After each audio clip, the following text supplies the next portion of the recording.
ಚಿತ್ರದುರ್ಗ ತಾಲೂಕಿನ ದೇವಿಗಿರಿ ಗ್ರಾಮದಲ್ಲಿ ಪ್ರಧಾನಮಂತ್ರಿ ಆದರ್ಶ ಗ್ರಾಮ ಯೋಜನೆಯಡಿ ಮಂಜೂರಾಗಿ ಸುಮಾರು 12 ಲಕ್ಷ ವೆಚ್ಚದಲ್ಲಿ ಸುಸಜ್ಜಿತವಾಗಿ ನಿರ್ಮಿಸಿರುವ ನೂತನ 2ನೇ ಅಂಗನವಾಡಿ ಕೇಂದ್ರವನ್ನು ಶಾಸಕರಾದಂತಹ ಬಿಜಿ ಗೋವಿಂದಪ್ಪನವರು ಉದ್ಘಾಟಿಸಿದರು.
ನಮ್ಮೆಲ್ಲರಾಗಲೇ ನೀನು ಅಮರನಾದೆಯ, ಬೆಳಕ ಕೊಡುವ ಜ್ಯೋತಿಯಾಗಿ ಮುಗ್ಧ ಜನರ ಭೇಟಿಯ, ಬೆಳಕ ಕೊಡುವ ಜ್ಯೋತಿಯಾಗಿ ಮುಗ್ಧ ಜನರ ಭೇಟಿಯ, ಭುವಿಗೆ ಬಂದನು ನಮ್ಮ ಅಂಬೇಡ್ಕರ, ಸ್ವೀಕರಿಸೋ ದಲಿತ ಜನರ ನಮಸ್ಕಾರ. ಉದ್ಘಾಟನೆ ಬಳಿಕ ಮಾತನಾಡಿದ ಶಾಸಕರು, ಅಂಗನವಾಡಿ ಕೇಂದ್ರಗಳಲ್ಲಿ ಸಿಗುವ ಸೌಲಭ್ಯಗಳನ್ನು ಗ್ರಾಮದ ಜನರು ಪಡೆದುಕೊಳ್ಳಬೇಕು. ಗರ್ಭಿಣಿಯರಿಗೆ, ಬಾಣಂತಿಯರಿಗೆ ಮತ್ತು ಶಿಶುಗಳಿಗೆ ತೊಂದರೆಯಾಗಬಾರದೆಂದು ಮತ್ತು ಸರ್ಕಾರದ ಎಲ್ಲಾ ಕಾರ್ಯಕ್ರಮಗಳನ್ನು ಅವರಿಗೆ ತಲುಪಿಸುವಂತಹ ಕೆಲಸಗಳು ಅಂಗನವಾಡಿ ಕೇಂದ್ರಗಳಿಂದ ನಡೆಯುತ್ತಿವೆ. 3 ರಿಂದ 6 ವರ್ಷದೊಳಗಿನ ಮಕ್ಕಳಿಗೆ ಉತ್ತಮ ಪೌಷ್ಟಿಕ ಆಹಾರವನ್ನು ಇಲ್ಲಿ ನೀಡಲಾಗುತ್ತದೆ. ಮಕ್ಕಳು ವಿದ್ಯೆ ವಿನಯ ಎಂಬುದನ್ನು ಮೊದಲು ಕಲಿಯುವುದು ಅಂಗನವಾಡಿ ಕೇಂದ್ರದಲ್ಲಿಯೇ. ಗ್ರಾಮದ ಜನರು ತಮ್ಮ ಮಕ್ಕಳನ್ನ ಅಂಗನವಾಡಿ ಕೇಂದ್ರಕ್ಕೆ ದಾಖಲು ಮಾಡಿ ಇಲ್ಲಿ ದೊರೆಯುವ ಸೌಲಭ್ಯವನ್ನು ಪಡೆದುಕೊಳ್ಳುವಂತೆ ಸಲಹೆ ನೀಡಿದರು. ಬಹುಶಃ ಅಂಗನವಾಡಿ ಕೇಂದ್ರಗಳನ್ನು ಮಾಡ್ತಕ್ಕಂಥ ಮೂಲ ಉದ್ದೇಶಗಳು ನಿಮ್ಮೆಲ್ಲರಿಗೂ ಗೊತ್ತಿದೆ. ಮತ್ತು ಕಾರ್ಯಕರ್ತೆಯರು ಮತ್ತು ಸಹಾಯಕಿಯರು ಗ್ರಾಮದೆಲ್ಲ ಸರ್ವೆ ಮಾಡಿ ಗ್ರಾಮದಲ್ಲಿರ್ತಕ್ಕಂಥ ಬಸರಿಯವರು, ಬಾಣಂತಿಯವರು ಮತ್ತು ಪುಟ್ಟ ಮಕ್ಕಳು, ಈ 3 ಬಸರಿಯವರಿಗೂ, ಬಾಣಂತಿಯವರಿಗೂ, ಮಕ್ಕಳಿಗೂ, ಬಸರಿಯವರು ಎಷ್ಟು ಜನ ಇದ್ದಾರಮ್ಮ? 5 ಜನ ಇದ್ದಾರೆ. ಬಾಣಂತಿಯರು 6 ಜನ ಇದ್ದಾರೆ. ಮಕ್ಕಳು 18. ಎಲ್ಲರಿಗೂ ಆಹಾರ ಎಲ್ಲ ಬಸರಿಯವರು ಇಲ್ಲಿಗೆ ಬರ್ತಾರೆ, ಅಲ್ಲಿ ತಲುಪಿಸ್ತಾರೆ. ಇರಲಿ 2 ಇರಲಿ, ಒಂದೇ ಹೇಳಿ ತಗ. ನನಗೆ ಕೊಡ್ತೀರಾ?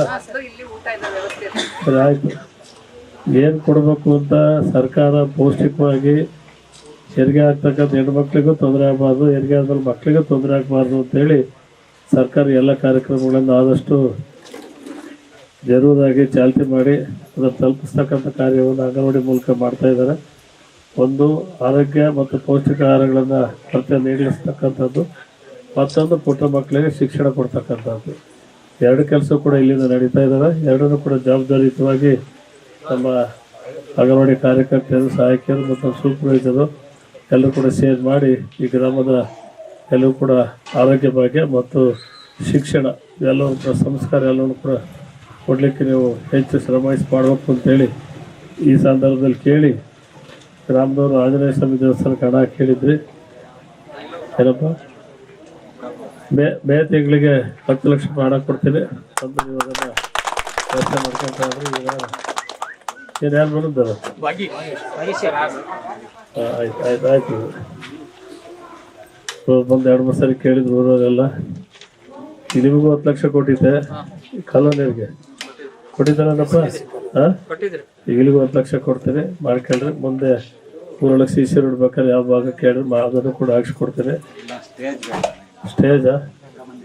ಆಯ್ತು ಹೇಳಿದ್ರು. ಸ್ವಲ್ಪ ದೊಡ್ಡಮ್ಮ ಕೂಡ ಮಾಡ್ಕೊಡಿ ಸರ್. ಆಯ್ತಪ್ಪ, ಬಂದ ಪರಸ್ಥಳದಲ್ಲಿ ಆಯ್ತು ಒಂದೇ ಸತಿ ಎಲ್ಲವೂ ಆಗಲ್ಲ, ಅಂತಂತ ಮಾಡ್ಕೊಡೋದು. ಇವತ್ತು ದೇವಗೆರೆ ಗ್ರಾಮದವರು ಎಲ್ಲರೂ ಕೂಡ ಬಹಳ ಹೆಚ್ಚಿನ ಸಂಖ್ಯೆಯಲ್ಲಿ ಸೇರಿ ಈ ಅಂಗನವಾಡಿ ಕೇಂದ್ರವನ್ನು ಉದ್ಘಾಟನೆ ಮಾಡಿಸಿದ್ರ.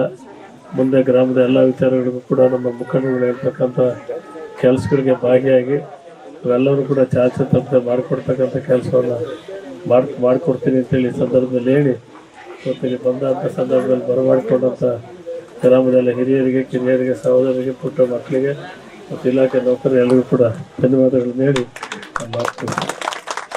ಮೊದಲ ಪಾಠಶಾಲೆ ಮನೆ ಆಗಿರುತ್ತೆ, ಹಾಗೆಯೇ ಮನೆಯ ನಂತರದ ಪಾಠಶಾಲೆ ಅಂಗನವಾಡಿ ಆಗಿರುತ್ತೆ. ಅಂತ ಅಂಗನವಾಡಿ ಕೇಂದ್ರಗಳನ್ನ ಇವತ್ತಿನ ಕಾಲದಲ್ಲಿ ತುಂಬ ಚೆನ್ನಾಗಿ ಸುಸಜ್ಜಿತವಾಗಿ ಕಟ್ತಾ ಇದ್ದಾರೆ. ಮೊದಲಿನ ಕಾಲದಲ್ಲಿ ಒಬ್ಬ ಹೆಣ್ಮಗಳು ಕೂಲಿಗೆ ಹೋಗ್ತಾ ಇದ್ದಾಳೆ ಅಂತಂದರೆ ಆ ಮಗುನು ಕೂಡ ಕರ್ಕೊಂಡು ಜೊತೆಲೇ ಹೋಗ್ಬೇಕಾಗಿತ್ತು. ಆದರೆ ಈಗಿನ ಪರಿಸ್ಥಿತಿನಲ್ಲಿ ಆ ಥರ ಇಲ್ಲ. ಒಳ್ಳೆ ಕಟ್ಟಡಗಳನ್ನ ಕಟ್ಟಿಸ್ತಾ ಇದ್ದಾರೆ, ಹಾಗೆ ಒಳ್ಳೆ ಪೌಷ್ಟಿಕಾಂಶ ಇರುವಂತಹ ಆಹಾರಗಳನ್ನ ಕೊಡ್ತಾ ಇದ್ದಾರೆ. ಮತ್ತು ಒಳ್ಳೆ ಟೀಚರ್ಸ್ಗಳು ಕೂಡ ಇದ್ದಾರೆ. ಮಕ್ಕಳಿಗೆ ಯಾವ ರೀತಿಯ ಯಾವ ಥರ ಅಕ್ಷರಗಳನ್ನ ಕಲಿಸ್ಬೇಕು ಅನ್ನೋ ಒಂದು ಬುದ್ಧಿಶಕ್ತಿ ಅವರಲ್ಲಿದೆ. ಮಕ್ಕಳಿಗೆ ಎಲ್ಲ ರೀತಿಯಾದಂಥ ಒಂದು ವಿದ್ಯಾಭ್ಯಾಸನ ಕಲಿಸ್ತಾ ಇದ್ದಾರೆ. ಎಲ್ಲರೂ ಕೂಡ ಊರಿನ ಗ್ರಾಮಸ್ಥರು ಎಲ್ಲರೂ ಕೂಡ ತಮ್ಮ ಮಕ್ಕಳನ್ನ ಅಂಗನವಾಡಿಗೆ ಕಳಿಸ್ರಿ. ಅಂಗನವಾಡಿನ ನಂತರ ಶಾಲೆಗೆ ಹೋಗೋದಕ್ಕೆ ಎಲ್ಲ ಮಕ್ಕಳಿಗೂ ಕೂಡ ಅನುಕೂಲ ಆಗುತ್ತೆ. ಇಲ್ಲಿ ಕಲಿತಂಥ ವಿದ್ಯೆ ಮುಂದೆ ಶಾಲೆಗಳಲ್ಲಿ ಕಲಿಯೋದಕ್ಕೂ ಕೂಡ ಅವರಿಗೆ ಅನುಕೂಲ ಆಗುತ್ತೆ ಅಂತ ಹೇಳ್ತಾ ಇದ್ದೀನಿ. ನಾವು ಅಂಗನವಾಡಿಗೆ ಕಳಿಸೋದಕ್ಕೆ ಹೆಂಗೆ ಕಳಿಸ್ಬೇಕು, ನಾವು ಅಲ್ಲಿ ಯಾವ ಥರ ಇರ್ತ ವ್ಯವಸ್ಥೆ, ನಾವು ಯೋಚನೆಗಳು ತುಂಬ ಜನಕ್ಕೆ ಇರುತ್ತೆ, ಹೌದು. ಆದರೆ ನಮ್ಮ ಮನೆಯಲ್ಲಿ ನಾವು ಯಾವ ಥರ ಒಂದು ಮಕ್ಕಳನ್ನ ನೋಡ್ಕೊಳ್ತೀವೋ ಅದಕ್ಕಿಂತ ಹೆಚ್ಚಾಗಿ ಅಂಗನವಾಡಿಗಳಲ್ಲಿ ಕೂಡ ಮಕ್ಕಳನ್ನ ನೋಡ್ಕೊಂತ ಟೀಚರ್ಸ್ ಆಗಿರ್ಬೋದು, ಆದರೆ ಸಹಾಯಕರಾಗಿರ್ಬೋದು, ಎಲ್ಲ ರೀತಿಯಲ್ಲೂ ಮಕ್ಕಳನ್ನ ಚೆನ್ನಾಗಿ ನೋಡ್ಕೊಳ್ತಾರೆ. ಮಕ್ಕಳಿಗೆ ಒಳ್ಳೆ ವಿದ್ಯಾಭ್ಯಾಸನ ಕಲಿಸ್ಬೇಕು ಅಂತ ನಾವು ಅಂಗನವಾಡಿಯಿಂದನೇ ಕರ್ಕೊಂಡು ಹೋಗಬೇಕಾಗುತ್ತೆ. ಹಾಗಾಗಿ ಎಲ್ಲರೂ ಕೂಡ ಮಕ್ಕಳನ್ನ ಅಂಗನವಾಡಿಗೆ ಚೆನ್ನಾಗಿ ಕಳಿಸ್ರಿ. ಮಕ್ಕಳನ್ನ ವಿದ್ಯಾರ್ಥಿಗಳನ್ನ ಒಳ್ಳೆ ವಿದ್ಯಾಭ್ಯಾಸನ ಕೊಟ್ಟು ಒಳ್ಳೆ ಪ್ರಜೆಗಳನ್ನಾಗಿ ಮಾಡೋಣ ಅಂತ. ಇವತ್ತು ಅಂಗನವಾಡಿ ಕಟ್ಟಡ ಆಯಿತು ಅಂದರೆ ಅದಕ್ಕೆ ಮಕ್ಕಳು ಅದು ಹೆಂಗಿರ್ಬೇಕು, ಅದು ಯಾವ ಥರ ಇರಬೇಕು, ಅದು ಹೆಂಗಿರ್ಬೇಕು ಅನ್ನೋದನ್ನ ತಿಳ್ಕೊಂಡು ಮಾಡೋಂಥದ್ದಾಗಬೇಕು. ಅದನ್ನು ನಾವು ಇವತ್ತು ಕಟ್ಪಟ್ಟು ಮಾಡಿದ್ದೀವಿ. ನಮ್ಮ ಗೋವಿಂದಪ್ಪನವರ ಆಶೀರ್ವಾದದಿಂದ ಅದು ಉದ್ಘಾಟನೆ ಆಗಿದೆ. ಹಿಂಗೆ ನಮ್ಮೂರಿನ ಹಲವಾರು ಕಾರ್ಯಕ್ರಮಗಳು ಇನ್ನೂ ನಮ್ಮೂರಿಗೆ ಆಗಬೇಕಾಗೈತೆ. ನಮ್ಮ ಶಾಸಕರು ಮನಸ್ಸು ಮಾಡಿ ನಮ್ಮ ದೇವಿಗೆರಿಗೆ ಮೊದಲೆಲ್ಲ ಎಂಥ ಜನ ಇದ್ದರು ಅಂದರೆ ಹಳೆ ಬಟ್ಟೆ ಹಾಕೆಂದರೆ ಮನುಷ್ಯ ಶುದ್ಧವಾಗಿತ್ತು, ನೋಡೋಕೆ ಹಳೆ ಬಟ್ಟೆ ಆಗಿತ್ತು ಅಷ್ಟೇ.